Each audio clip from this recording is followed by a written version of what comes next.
The top five things to never do as a real estate agent. Okay, here we go. We're gonna get this list. It's gonna help you. These are definitely things that you do not want to do as a real estate agent. Okay, the first one is never stop prospecting because you're busy. This is such a huge one.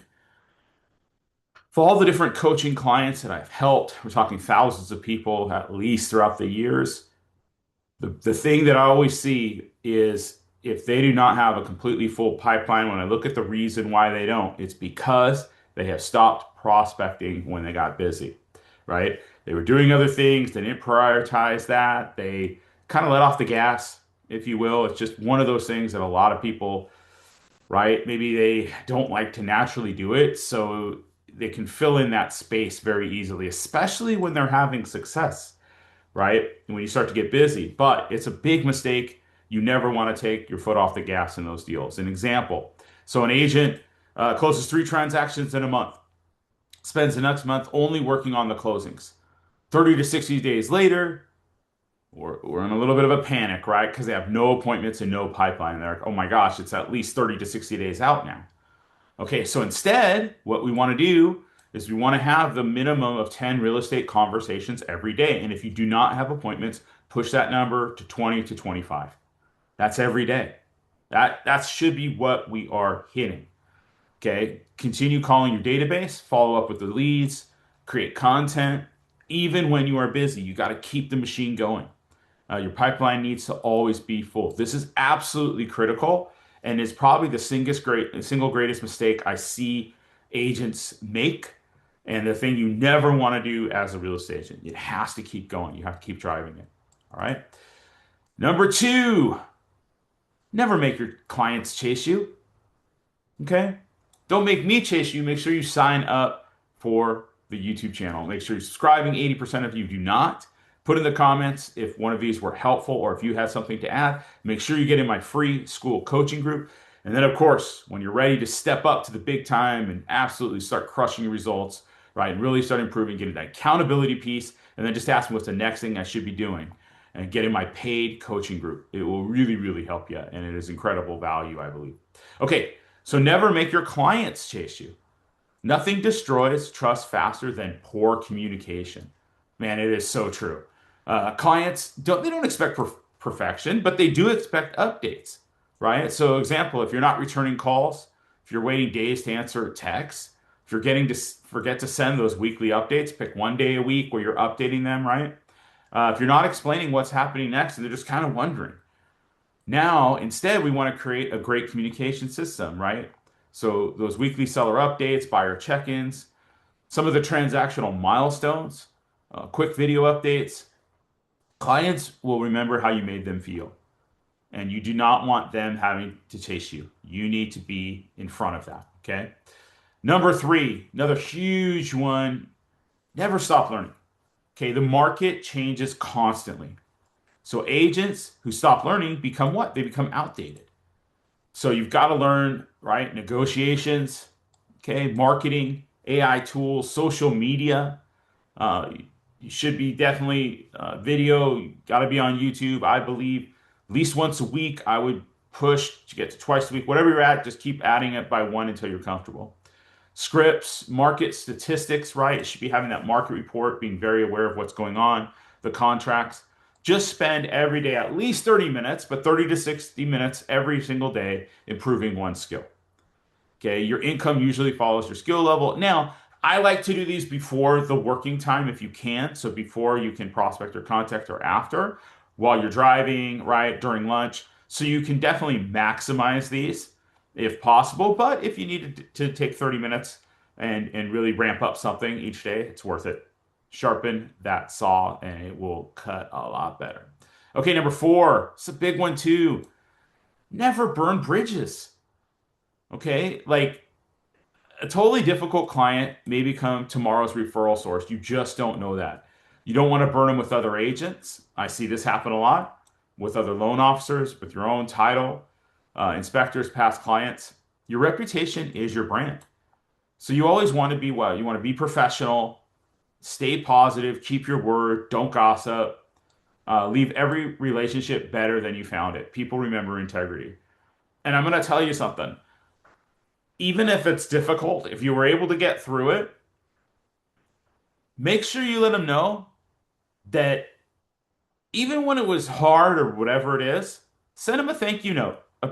Let them know the things you appreciate about them. You just never know where that's going to lead to.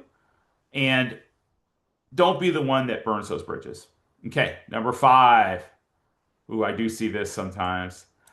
Never let fear make your decisions. What does fear do? It keeps agents broke. Example, you have a fear of cold calling, right? So you don't want to reach out to people.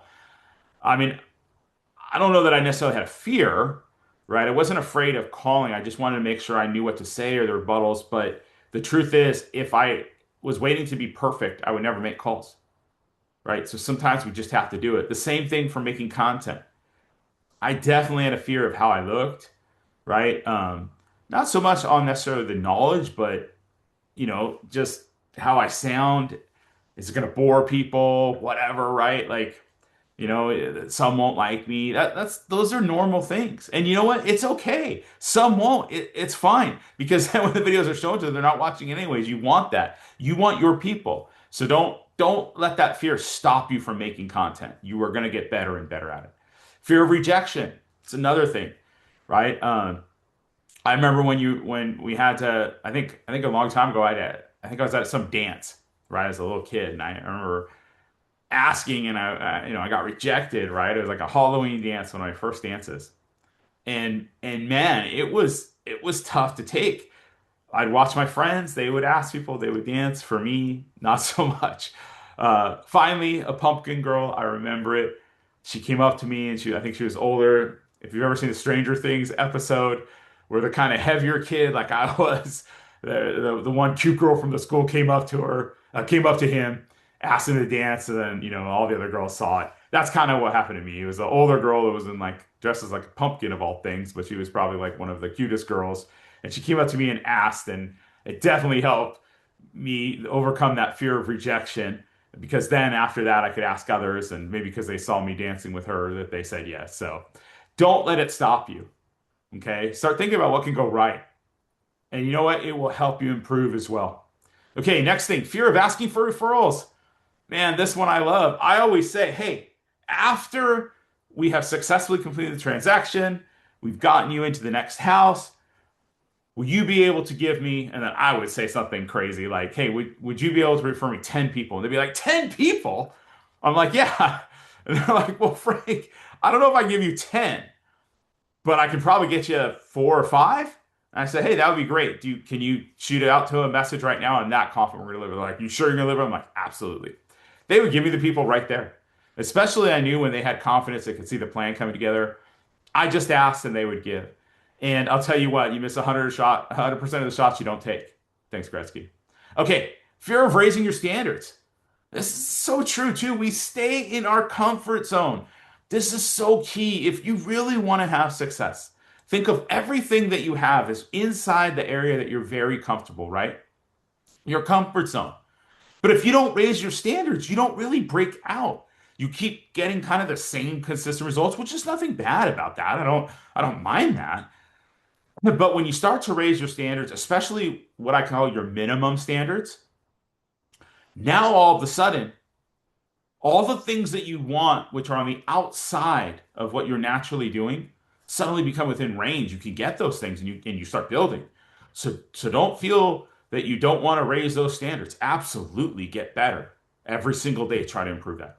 Fear of following up, right? Sometimes if we don't have necessarily the confidence the person's going to respond positively, we don't want to naturally follow up. We're afraid of what they're going to say. Let me tell you something. We don't always know their situation, but if we truly believe we're the best option or we can really help them, we have a duty and obligation to reach out and see what we can do to engage, right? I like this particular line, you're harder to reach than the president. They usually respond back to that one, right? Or I will come up with, hey, if I've offended you some way, I am so sorry. If you want to work with someone else, right? Or whatever it is, Not a problem. You don't have to say anything else. Totally fine. They almost always respond to that if I've tried three, five, times trying to get a hold of them. So don't fear. Use those two. They really, really work. Okay. Successful agents always have the same fear.